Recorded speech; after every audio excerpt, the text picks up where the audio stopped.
What is up, everyone, and welcome into another video. In today's video, we're looking at the 20 reasons why the Lions will be a playoff team in 2020. So let's get it started. Now, before we get into the video, to kind of say a couple of things. The first thing is make sure you go check out my guy, Micro Mike. I think he did a list similar to this. I'm not sure how many reasons he actually had. I think he put it out a couple weeks ago, so make sure you go check out his video after this one.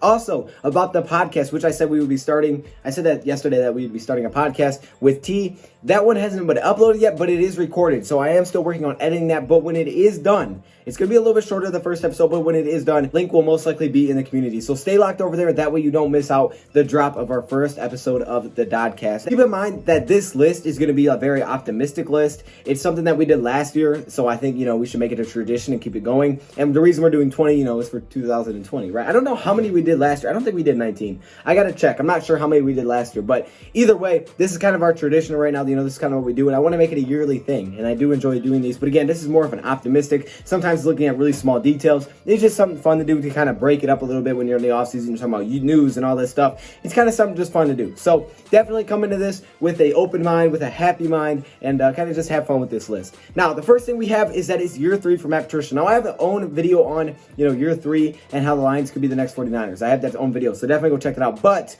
year 3 for coaches, as T said in the podcast, is a big year where it seems like coaches sometimes figure it out and they start to get more comfortable. And year 3 can be a year where you take over and your team gets a lot better. The best example would be Kyle Shanahan and the San Francisco 49ers. The team that was bad back-to-back years, lost their starting quarterback in the second year, and then the third year, all of a sudden, they're the Super Bowl team and they're representing the NFC. And this is year number 3 for Matt Patricia. So maybe we see some of that again. And I think some people do believe that the Lions could be the next 49ers. The second reason, Matthew Stafford is healthy and he is back.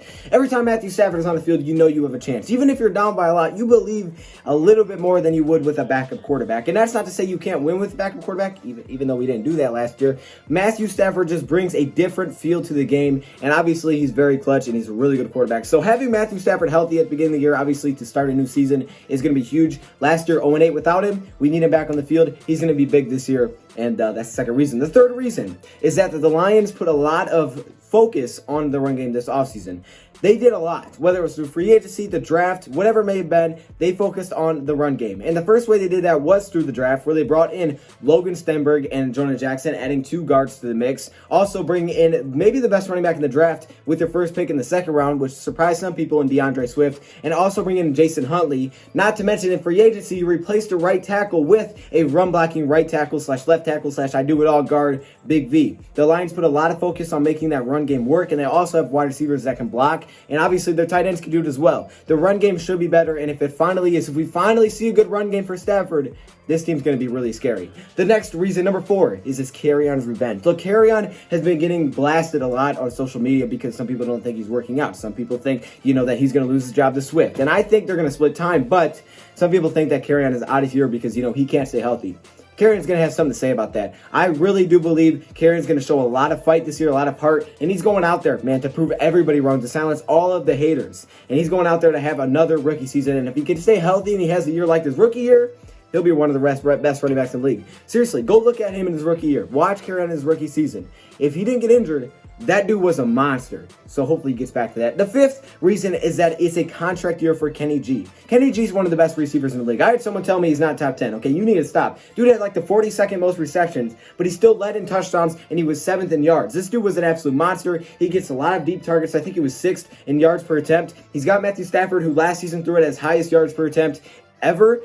This is a guy that's going to put up big numbers. He's going to make big plays. He's just a heck of a wide receiver, and he's still so young. He's still in his rookie deal. And this season is the last year on that rookie deal. He's going out there. He wants to get that big payday. He wants to just have a big year. He obviously does. A lot of players play well in their contract year. I expect the same from Kenny G, even better than last season. He put up 11 touchdowns, led the league in touchdowns with the backup quarterback for half of the season. Now you put him on a contract year and you bring Stafford back. Oh, snap. Watch out. The 6th reason is that the Lions had addition by subtraction. And some people said this with moving on from Darius Slay and maybe even Quandre Diggs. And while those players were good, and maybe they weren't perfect for the scheme, they were still good players. the Detroit Lions needed to move on from those players if they were going to be successful with Matt Patricia, because clearly they didn't buy into Matt Patricia, they didn't believe in what he was doing, and they didn't like it. And you know what? Not everybody will. That's why not everybody goes to every single team. It's understandable, but the Lions did get better by moving on. He obviously had one of his worst seasons. He wasn't the same player last year, and I think a lot of that was the relationship was just completely broken. I'm not saying whose fault it was, because at this point, I don't care. The fact is the Lions got better by moving that out, even though Darius Slay is a heck of a player. I'll still say Slay, when he was here, he's had some of the best seasons I've ever seen from a cornerback. Slay was a monster. Unfortunately, though, didn't work out with Matt Patricia, and this could be an addition by subtraction. Number 7 is that the Lions have brought in winners. Lions started doing this last season with additions like Trey Flowers and Danny Amendola, and they brought in guys that were proven, and they have won big games before, won playoff games, made big runs, who, figured it out when you're on a losing streak. And they continue to add those players this offseason, adding more former Patriots, Jamie Collins, Danny Shelton, adding Reggie Ragland, who was in the Super Bowl for the Chiefs, adding Big V, who started at tackle in a Super Bowl. They added guys that have that experience because the Lions really didn't have players like that before, and they continue to add those to the young guys who hopefully will get that experience soon. Number 8 is the wide receiver group. The Lions may have one of the best wide receiver groups in the league. Kenny Golladay, Marvin Jones Jr., Danny Amendola, Marvin Hall, Quintez Cephas, Geronimo Allison, Travis Fulgham, Chris Lacey. Do I need to go on and on? All right, do I need Victor Bolden? I can stop whenever. This wide receiver group, aside from the tight end group and the running group, forget about those. The weapons as a whole is a beast. Lions have guys that can catch the ball in the backfield. They have tight ends that should be really good, but just the wide receiver group on its own is one of the best in the league. And again, I see a lot of great things coming. Not only is Kenny Golladay on the last year of his deal, but so is Marvin Jones. And so is Danny Amendola. Yeah, this wide receiver group is scary. Next up at number 9 is that we have players that fit the defensive scheme. Matt Patricia loves to do man-to-man. He will mix in zone, but he's a man-to-man guy first. And we have cornerbacks that fit that perfectly. Adding Jeffrey Okudah, who did that at college consistently. Adding a guy like Desmond Trufant, who had success man-to-man. Justin Coleman, who you added before, who's a man-to-man cornerback.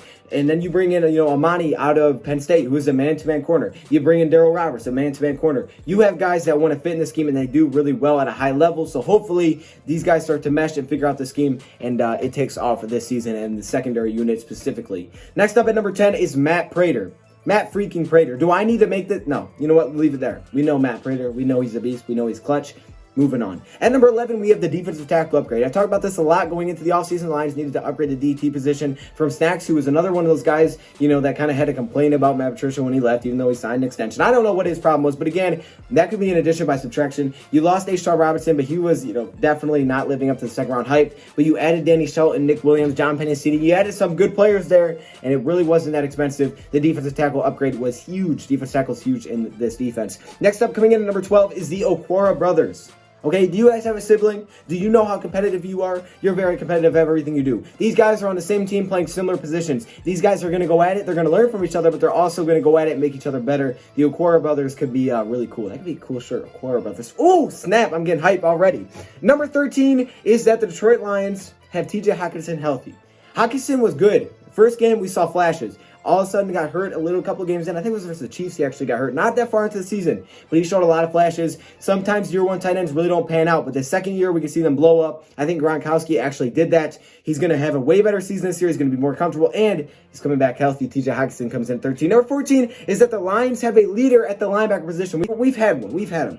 But we necessarily haven't had it for Jelani Tavai and Jared Davis. Now you have one in this Matt Patricia defense, and Jamie Collins, who can play every position you could ask, and he does it at a high level. He's going to mentor some of these young guys and hopefully take them to a new level. Having a leader at the linebacker position is important because they are the quarterback of the defense. That comes in number 14. Coming in number 15, the Lions, 2018 showed you great defense, and the 2019 showed you great offense. Now they just need to put it together. 2018, they showed you what the defense could be when people buy in because it was his first season. 2018 showed you what the offense could be when you have a guy like Darrell Bevel. Now 2020, when you put them together, could be great. Next up, coming at number 16, is that the Detroit Lions have a safety that is a veteran, a leader, and a beast, the closer. They didn't have guys to close games when Quandre Diggs left. Really, when Quandre Diggs was here, we lost Glover Quinn, who was that guy in the back end, and Quandre Diggs, who we traded away, who had back-to-back seasons with 3 interceptions. We didn't have guys like that. We had Will Harris, Tracy Walker, 2 young guys trying to figure it out, and they're still going to continue to get better. Walker showed me a lot of good things. However, bringing in a guy like Duron Harmon is going to make those guys look even better, and Harmon is going to steal some games for us this year that hopefully that we were hoping we could have last year. He's going to do that this season. Hopping in to number 17 is that we have a proven backup quarterback. Now, this may not sound important, and I'm not saying it's going to be important because, Stafford goes down, but it is nice to have a proven backup quarterback. Guys that can bounce ideas off each other, Matthew Stafford and Chase Daniel, who has had success in this league, especially against us, and also a guy that can help mentor your third-string quarterback who could be your future. This may be more of a future one, but hey, I thought I'd throw it in anyways because I need 20 reasons. Next up, coming in at 18, is that the Lions are in a pretty confusing division. The Vikings are still solid. You could say they got a little bit worse, but looking at the Packers and the Bears, they have a lot of quarterback controversy with Jordan Love and Nick Foles versus Mitch Trubisky. We don't even know who the starting quarterback is going to be for the Bears, and for the Packers side, Aaron Rodgers may not be super happy. We've looked into that a little bit as well. Hopefully that controversy leads to the field and they don't play well, and it's kind of a mess, and that could lead to the Lions really emerging out of the NFC North and really having a one-team race with the Minnesota Vikings. Coming in at number 19 is that there are 7 teams getting into the playoffs this season. There's not 17 games yet, but there are 7 teams getting into each conference.